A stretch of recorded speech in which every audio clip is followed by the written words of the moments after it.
You know, some songs tell a story, right? Others are these huge anthems. But then there are these other songs, the really special ones, that are more like puzzles. And Bob Dylan's masterpiece from 1989, Ring Them Bells, is definitely one of those. It doesn't shout at you, it doesn't lay out some clear plot. Instead, it does something else entirely. It issues this kind of summons. And that's what we're going to do here. We're going to spend the next few minutes really unpacking how it pulls that off. So, okay, how do we even start to unravel a puzzle like this? Well, here's our game plan. We're going to start broad, looking at how the song works as a different kind of alarm. Then we'll zoom right in to deconstruct the specific tools it's using. We're talking symbols and sound. And finally, we'll pull back out to see why a song that's, getting on 40 years old might just offer a language we really, really need right now. All right, first up, a different kind of alarm. I mean, think about it. We are just bombarded with crisis alerts all day long. But this song, it does something totally different. It's raising an alarm for sure, but it feels more like a ceremony. And that really gets to the core question of this whole thing, doesn't it? How can an alarm, something that's supposed to warn us about danger, feel so dignified, so solemn? What's the secret sauce here? What's the mechanism at work? Okay, so if you look at this, you'll see two completely different ways to talk about urgency. Our world right now is fluent in the language of panic. It's sensational, it's reactive, it's loud, it's fast. Ring Them Bells, on the other hand, makes a very deliberate choice to go the other way. The tone is grave. The structure feels like a ritual. The sound is wide open and spacious, and the whole thing is slow. It actually gives distress a formal shape, It holds it together without ever just collapsing into chaos. And there's a fantastic term for what this is, a ceremonial summons. This isn't a story with a plot and characters. No, the song itself is an action. It's staging the act of calling people together, of calling them to attention. It sits right in that interesting space between a prayer and a warning, or between warning something lost and making a bold proclamation. So here's the key takeaway. This song somehow manages to hold two opposite things at the same time. It fully acknowledges this deep sense of distress, of urgency, but it frames it all with this ritual, this gravity, and that's what keeps it from just spiraling into panic. It's brilliant, really. It trains you to take the whole thing seriously before you even know what it is. Okay, so if that's what the song is doing, the next logical question is, how is it doing it? Let's dive into our second section here and take a close look at the architecture of the lyrics themselves. So, the song is populated with this whole cast of figures, right? But here's the thing, they aren't really characters in a story. You've got St. Peter, St. Catherine, the shepherd, the lost sheep. They're functioning more like archetypes, like symbols, and they immediately just thicken the atmosphere of the song, suggesting this whole world of memory, of ritual, of moral witness. And this brings us to another really cool concept, open allegory. This isn't some simple code where, the sheep means the people. It's not that. Dylan gives us these incredibly powerful, resonant signs, but he never gives us the codebook. He's inviting us, the listener, into the act of interpretation. He suggests these powerful meanings, but never ever locks one down. And this quote here just nails why that method is so powerful. Dylan's genius is all about restraint. By just partially sketching these figures, he makes sure they stay as these potent symbols.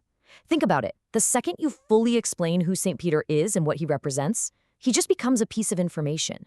But by leaving him partly veiled, he gets to remain a symbol of authority, of thresholds, of judgment, whatever you need him to be.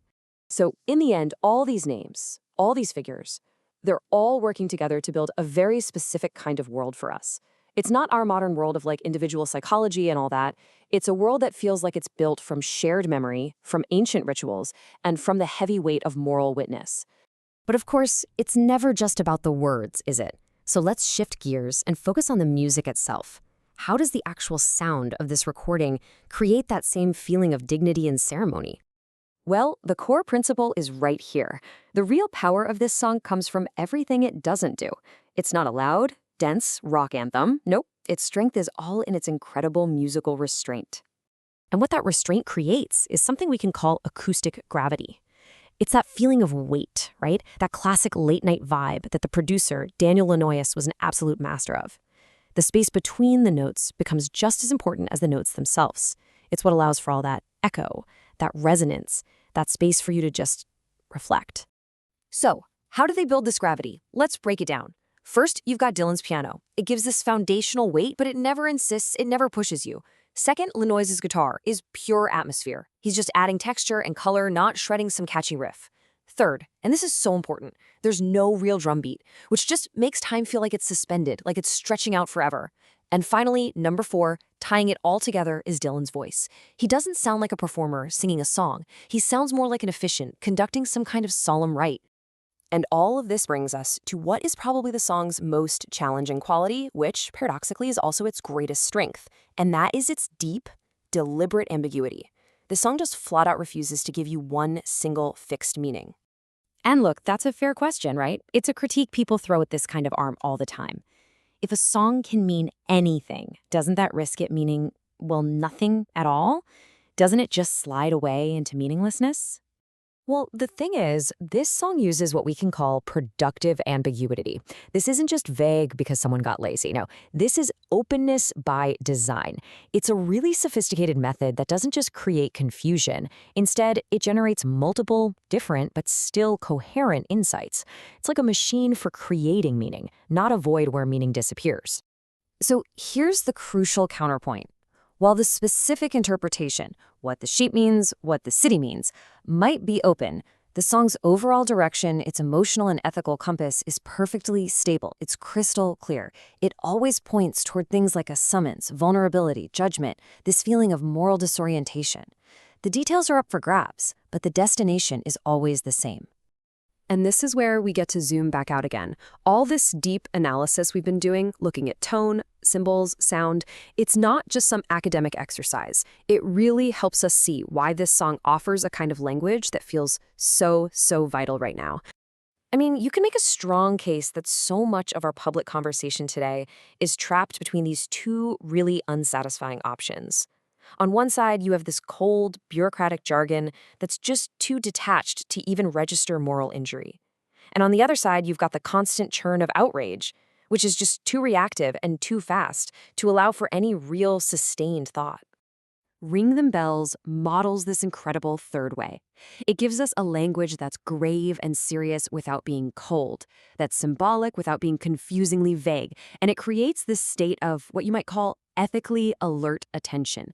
It's a way of talking about things that matter that manages to avoid those twin traps of just being numb or being in a constant state of panic. And maybe that's the song's ultimate gift, you know? It doesn't hand you a political program to follow or some escape from all the world's problems. It is not a solution. It's a compass. In a time that is so full of moral noise and confusion, what it offers is orientation, a way to find your bearings. Which I think leaves us with one last big question. In our age, an age just saturated with constant alerts and moral noise, what kind of language do we actually need? What kind of summons will it take to cut through all of that static and allow us to truly begin to hear?